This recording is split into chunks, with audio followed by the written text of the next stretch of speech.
Welcome to the Whispering Willow Podcast. I have a story for you. Settle in. This is Alice's Adventures in Wonderland. Chapter 6. Pig and Pepper. For a minute or two, she stood looking at the house and wondering what to do next, when suddenly a footman in livery came running out of the wood. She considered him to be a footman because he was in livery, otherwise, judging by his face only, she would have called him a fish, and rapped loudly at the door with his knuckles.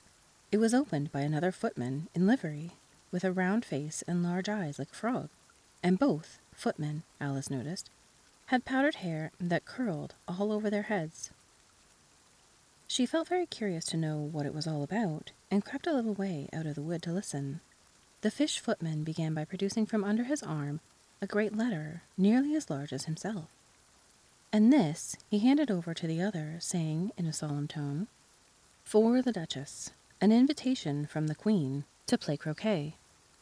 The frog footman repeated, in the same solemn tone, only changing the order of the words a little, "From the Queen, an invitation for the Duchess to play croquet." Then they both bowed low, and their curls got entangled together. Alice laughed so much at this that she had to run back into the wood for fear of their hearing her. And when she next peeped out, the fish footman was gone, and the other was sitting up on the ground near the door, staring stupidly into the sky. Alice went timidly up to the door and knocked. "There's no sort of use in knocking," said the footman, "and that for two reasons. First, because I'm on the same side of the door as you are. Secondly, because they're making such a noise inside, no one could possibly hear you." And certainly there was a most extraordinary noise going on within, a constant howling and sneezing, and every now and then a great crash as if a dish or kettle had been broken to pieces. "Please then," said Alice, "how am I to get in?" "There might be some sense in your knocking," the footman went on, without attending to her. "If we had the door between us, for instance, if you were inside, you might knock, and I could let you out, you know." He was looking up into the sky all the time he was speaking, and this Alice thought decidedly uncivil. "But perhaps he can't help it," she said to herself. "His eyes are so very nearly at the top of his head. But at any rate, he might answer questions." "How am I to get in?" she repeated aloud. "I shall sit here," the footman remarked, "till tomorrow." At this moment the door of the house opened, and a large plate came skimming out straight at the footman's head. It just grazed his nose, and broke to pieces against one of the trees behind him. Or the next day, maybe, the footman continued in the same tone, exactly as if nothing had happened. "How am I to get in?" asked Alice again in a louder tone. "Are you to get in at all?" said the footman. "That's the first question, you know." It was, no doubt, only Alice did not like to be told so. "It's really dreadful," she muttered to herself, "the way all the creatures argue. It's enough to drive one crazy." The footman seemed to think this a good opportunity of repeating his remark, with variations. "I shall sit here," he said, "on and off for days and days." "But what am I to do?" asked Alice. "Anything you like," said the footman, and began whistling. "Oh, there's no use in talking to him," said Alice desperately. "He's perfectly idiotic." And she opened the door and went in. The door led right into a large kitchen, which was full of smoke from one end to the other. The Duchess was sitting on a three-legged stool in the middle, nursing a baby. The cook was leaning over the fire, stirring a large cauldron which seemed to be full of soup. "There's certainly too much pepper in that soup," Alice said to herself, as well as she could, for sneezing. There was certainly too much of it in the air. Even the Duchess sneezed occasionally. And as for the baby, it was sneezing and howling alternately without a moment's pause. The only two creatures in the kitchen that did not sneeze were the cook and a large cat which was sitting on the hearth and grinning from ear to ear. "Please, could you tell me," said Alice a little timidly, for she was not quite sure whether it was good manners for her to speak first, "why your cat grins like that?" "It's a Cheshire Cat," said the Duchess. "And that's why. Pig." She said the last word with such sudden violence that Alice quite jumped, but she saw in another moment that it was addressed to the baby, and not to her. So she took courage and went on again. "I didn't know that Cheshire Cats always grinned. In fact, I didn't know cats could grin." "They all can," said the Duchess, "and most of them do." "I don't know of any that do," Alice said very politely, feeling quite pleased to have got into the conversation. "You don't know much," said the Duchess, "and that's a fact." Alice did not at all like the tone of this remark and thought it would be well to introduce some other subject of conversation. While she was trying to fix on one, the cook took the cauldron of soup off the fire and at once set to work throwing everything within her reach at the Duchess and the baby. The fire irons came first, then followed a shower of saucepans, plates, and dishes. The Duchess took no notice of them even when they hit her, and the baby was howling so much already that it was quite impossible to say whether the blows hurt it or not. "Oh, please mind what you're doing," cried Alice, jumping up and down in an agony of terror. "Oh, there goes his precious nose!" As an unusually large saucepan flew close by it and very nearly carried it off.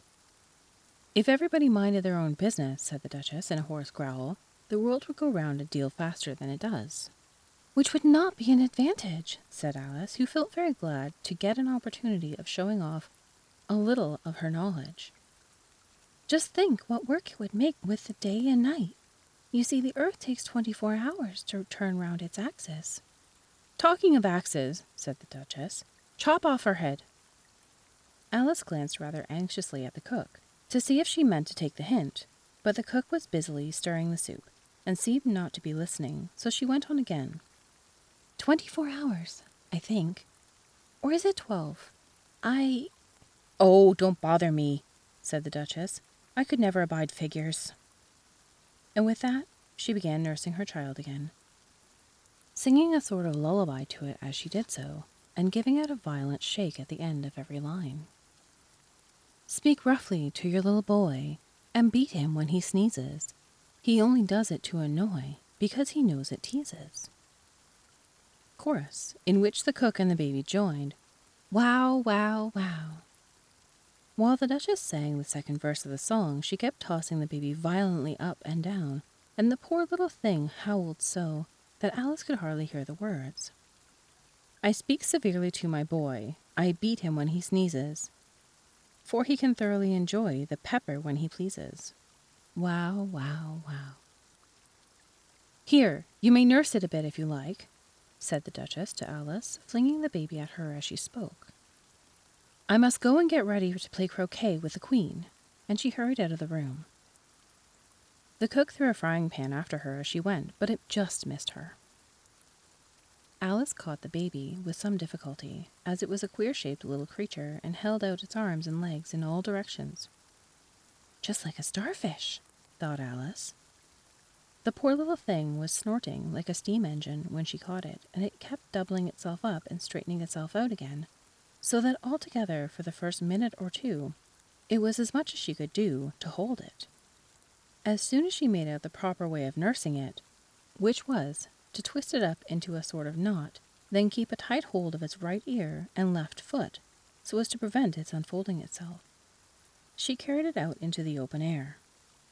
"If I don't take this child away with me," thought Alice, "they're sure to kill it in a day or two. Wouldn't it be murder to leave it behind?" She said the last words out loud, and the little thing grunted in reply. It had left off sneezing by this time. "Don't grunt," said Alice. "That's not at all the proper way of expressing yourself." The baby grunted again, and Alice looked very anxiously into its face to see what was the matter with it. There could be no doubt that it had a very turn-up nose, much more like a snout than a real nose. Also, its eyes were getting extremely small for a baby. Altogether, Alice did not like the look of the thing at all. But perhaps it was only sobbing, she thought, and looked into its eyes again to see if there were any tears. No, there were no tears. "If you're going to turn into a pig, my dear," said Alice seriously, "I'll have nothing more to do with you. Mind now!" The poor little thing sobbed again, or grunted. It was impossible to say which, and they went on for some while in silence. Alice was just beginning to think to herself, "Now, what am I to do with this creature when I get it home?" when it grunted again, so violently that she looked down into its face with some alarm. This time there could be no mistake about it. It was neither more nor less than a pig, and she felt that it would be quite absurd for her to carry it any further. So she set the little creature down, and felt quite relieved to see it trot away quietly into the wood. "If it had grown up," she said to herself, "it would have made a dreadfully ugly child. But it makes a rather handsome pig, I think." And she began thinking over other children she knew who might do very well as pigs, and was just saying to herself, "If one only knew the right way to change them," when she was a little startled by seeing the Cheshire Cat sitting on a bough of a tree a few yards off. The cat only grinned when it saw Alice. It looked good-natured, she thought. Still, it had very long claws and a great many teeth. She felt it ought to be treated with respect. "Cheshire Puss," she began, rather timidly, as she did not at all know whether it would like the name. However, it only grinned a little wider. "Come, it's pleased so far," thought Alice, and she went on. "Would you tell me, please, which way I ought to walk from here?" "That depends a good deal on where you want to get to," said the cat. "I don't much care where," said Alice. "Then it doesn't matter which way you walk," said the cat. "So long as I get somewhere," Alice added as an explanation. "Oh, you're sure to do that," said the cat, "if you only walk long enough." Alice felt that this could not be denied, so she tried another question. "What sort of people live about here?" "In that direction," the cat said, waving its right paw around, "lives a hatter, and in that direction," waving the other paw, "lives a March hare. Visit either you like. They're both mad."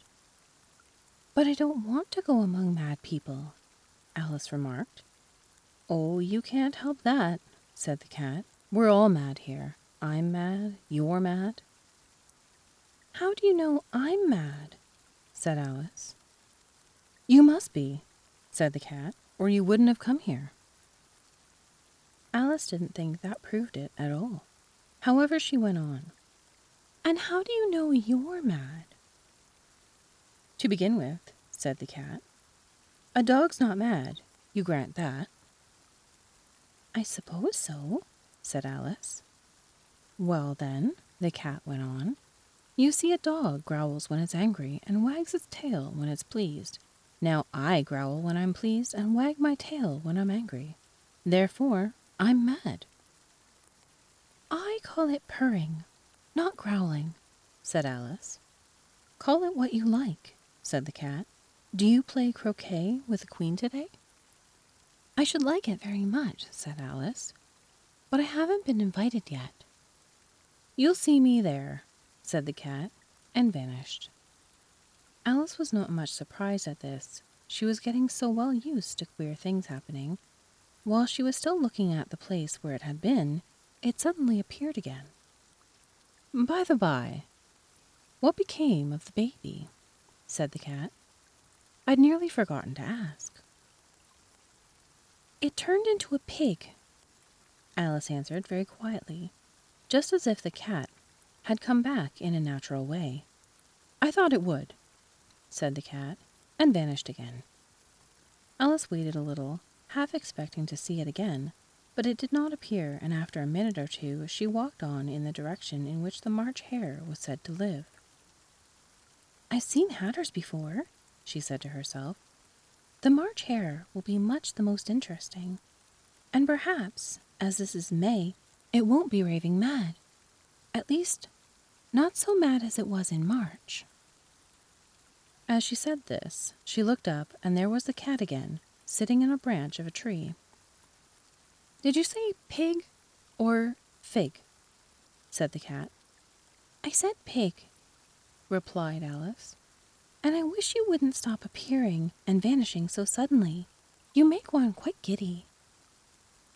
All right, said the cat, and this time it vanished quite slowly, beginning with the end of its tail, and ending with the grin, which remained some time after the rest of it had gone. Well, I've often seen a cat without a grin, thought Alice, but a grin without a cat. It's the most curious thing I ever saw in all my life. She had not gone much further before she came in sight of the house of the March Hare. She thought it must be the right house because the chimneys were shaped like ears and the roof was thatched with fur. It was so large a house that she did not like to go nearer till she had nibbled some more of the left-hand bit of the mushroom, and raised herself to about 2 feet high. Even then, she walked up towards it, rather timidly, saying to herself, Suppose it should be raving mad after all. I almost wish I'd gone to see the Hatter instead. Chapter 7. A Mad Tea Party. There was a table set out under a tree in front of the house, and the March Hare and the Hatter were having tea at it. A dormouse was sitting between them, fast asleep, and the other two were using it as a cushion, resting their elbows on it and talking over its head. Very uncomfortable for the dormouse, thought Alice. Only, as it's asleep, I suppose it doesn't mind. The table was a large one, but the three were all crowded together at one corner of it. No room! No room! They cried out when they saw Alice coming. There's plenty of room, said Alice indignantly, and she sat down in a large armchair at one end of the table. Have some wine, the March Hare said in an encouraging tone. Alice looked all around the table, but there was nothing on it but tea. I don't see any wine, she remarked. There isn't any, said the March Hare. Then it wasn't very civil of you to offer it. It wasn't very civil of you to sit down without being invited, said the March Hare. I didn't know it was your table, said Alice. It's laid for a great many more than 3. Your hair wants cutting, said the Hatter. He had been looking at Alice for some time with great curiosity, and this was his first speech. You should learn not to make personal remarks, Alice said with some severity. It's very rude. The Hatter opened his eyes very wide on hearing this, but all he said was, Why is a raven like a writing desk? Come, we shall have some fun now, thought Alice. I'm glad they've begun asking riddles. I believe I can guess that, she added aloud. Do you mean that you think you can find out the answer to it? Said the March Hare. Exactly so, said Alice. Then you should say what you mean, the March Hare went on. I do, Alice hastily replied. At least I mean what I say. That's the same thing, you know. Not the same thing a bit, said the Hatter. Why, you might as well say that I see what I eat is the same as I eat what I see. You might just as well say, added the March Hare, that I like what I get is the same thing as I get what I like. You might just as well say, added the Dormouse, who seemed to be talking in his sleep, that I breathe when I sleep is the same thing as I sleep when I breathe. It is the same thing with you, said the Hatter, and here the conversation dropped, and the party sat silent for a minute, while Alice thought over all she could remember about ravens and writing desks, which wasn't much. The Hatter was the first to break the silence. What day of the month is it? He said, turning to Alice. He had taken his watch out of his pocket and was looking at it uneasily, shaking it every now and then and holding it to his ear. Alice considered a little and said, The 4th. 2 days wrong, sighed the Hatter. I told you butter wouldn't suit the works, he added, looking angrily at the March Hare. It was the best butter, the March Hare meekly replied. Yes, but some crumbs must have got in as well, the Hatter grumbled. You shouldn't have put it in with a butter knife. The March Hare took the watch and looked at it gloomily. Then he dipped it into his cup of tea and looked at it again. But he could think of nothing better to say than his first remark. It was the best butter, you know. Alice had been looking over his shoulder with some curiosity. What a funny watch, she remarked. It tells the day of the month and doesn't tell what o'clock it is. Why should it? Muttered the Hatter. Does your watch tell you what year it is? Of course not, Alice replied readily. But that's because it stays the same year for such a long time together. Which is just the case with mine, said the Hatter. Alice felt dreadfully puzzled. The Hatter's remark seemed to her to have no sort of meaning in it, and yet it was certainly English. I don't quite understand you, she said, as politely as she could. The Dormouse is asleep again, said the Hatter, and he poured a little hot tea onto its nose. The Dormouse shook its head impatiently and said without opening its eyes, Of course, just what I was going to remark myself. Have you guessed the riddle yet? The Hatter said, turning to Alice again. No, I give it up, Alice replied. What's the answer? I haven't the slightest idea, said the Hatter. Nor I, said the March Hare. Alice sighed wearily. I think you might do something better with the time, she said, than wasting it in asking riddles that have no answers. If you knew time as well as I do, said the Hatter, you wouldn't talk about wasting it. It's him. I don't know what you mean, said Alice. Of course you don't, the Hatter said, tossing his head contemptuously. I dare say you never even spoke to time. Perhaps not, Alice cautiously replied. I know I have to beat time when I learn music. Ah, that accounts for it, said the Hatter. He won't stand beating. Now, if you only kept on good terms with him, he'd do anything you liked with that clock. For instance, suppose it were 9 o'clock in the morning. Just time to begin lessons. You'd only have to whisper a hint to time, and round goes the clock in a twinkling. 1:30, time for dinner. I only wish it was, the March Hare said to itself in a whisper. That would be grand, certainly, said Alice thoughtfully, but then I shouldn't be hungry for it, you know. Not at first, perhaps, said the Hatter, but you could keep it to 1:30 as long as you liked. Is that the way you manage? Alice asked. The Hatter shook his head mournfully. Not I, he replied. We quarreled last March, just before he went mad, you know, pointing with his teaspoon at the March Hare. It was at that great concert given by the Queen of Hearts that I had to sing. Twinkle, twinkle, little bat, how I wonder what you're at. You know the song, perhaps? I've heard something like it, said Alice. It goes on, you know, the Hatter continued, in this way. Up above the world you fly, like a tea tray in the sky. Twinkle, twinkle. Here the Dormouse shook itself, and began singing in its sleep. Twinkle, twinkle, twinkle, twinkle, and went on so long that they had to pinch it to make it stop. Well, I'd hardly finished the first verse, said the Hatter, when the Queen bawled out, He's murdering time! Off with his head!